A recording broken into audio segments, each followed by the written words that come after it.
In this video, we are going to discuss about fascia transversalis. So what is fascia transversalis? It's actually an inner surface of abdominal muscle which is lined by fascia, and it is separated from peritoneum. Actually, you see here, first you have an external oblique muscle. Okay, after external oblique you have internal oblique muscle. Okay, next to it you have the transverse abdominis muscle. So after transverse abdominal muscle, you can see a fascia which is lining the transverse abdominal muscle, that is the fascia transversalis. And this fascia transversalis is dividing this external, internal oblique, transverse abdominis muscle from the peritoneum. This is peritoneum. So this is a fascia transversalis. So let us see the definition of it. It is actually an inner surface of abdominal muscle which is lined by fascia, and it is separated from peritoneum by means of extraperitoneal connective tissue. So that part of fascia which lines the inner surface of transverse abdominis muscle is called fascia transversalis. So extent, from where it is coming. So if you see this fascia transversalis, anteriorly it is adherent to linea alba above. Actually, this fascia transverse above, it will connect to the linea alba above. Okay, and that is linea alba above the umbilicus. So above the umbilicus, the linea alba in the middle, it will be present. So this fascia transversalis will continue above as a linea alba.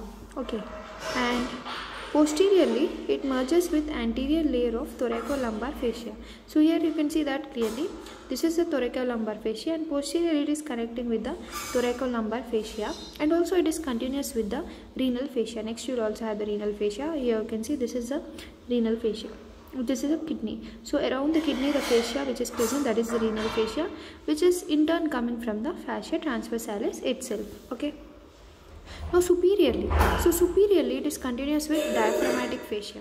So for that you can see here, this is the fascia transversalis, and superiorly it is continuous as diaphragmatic fascia below the diaphragm. So this is diaphragm, so below that you can see the diaphragmatic fascia superiorly. So this is in turn again a continuation of fascia transversalis. And inferiorly, this fascia transversalis, it is attached to inner lip of iliac crest. It is not shown here, of course, but you know the iliac crest, right? So it has outer lip, inner lip, right? So to that inner lip, inferiorly, this fascia transversalis will continue. And also to the lateral half of inguinal ligament, it will continue at both these places. It is also continuous with fascia iliaca. So this is showing the fascia iliaca, right? So fascia iliaca, with this also it is continuous, are fascia transversalis. And medially it is attached to pubic tubercle. So pubic tubercle will be somewhere over here. So medially it will attach to it, and also it will attach to the pubic crest, pectineal line, and part of it is also prolonged into the thigh as anterior wall of femoral sheath. You know about the femoral sheath, right? The contents femoral artery, femoral vein, cloquet type of lymph nodes. So all those are present within the femoral sheath. So the anterior wall of femoral sheath is also somewhat formed by the fascia transversalis itself. So now let us see another diagram to understand the opening of deep inguinal ling. Actually, the opening of deep inguinal ling is about 1.2 cm above the mid-inguinal point over here. So there is an oval opening in the fascia transversalis. This opening is called deep inguinal ring, and through this ring lies immediately lateral to inferior epigastric artery. You can see this is the inferior epigastric artery. So just lateral to it you will have this deep inguinal ring, and it transmits the spermatic cord in males and the round ligament of uterus in females. Okay, so this is a deep inguinal ring. Now coming to the prolongations. A tubular prolongation of fascia transversalis surrounds the spermatic cord, forming an internal spermatic fascia. Actually, there is a tubular prolongation of this fascia transversalis surrounding the spermatic cord. So you can see this is a spermatic cord. So around this actually a tube-like structure forms, and that is also formed by the fascia transversalis.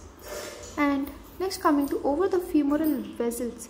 Over the femoral vessels, the fascia transversalis is prolonged into thigh as anterior wall of femoral sheath. Already we discussed the anterior wall of femoral sheath is formed by the prolongation of the fascia transversalis.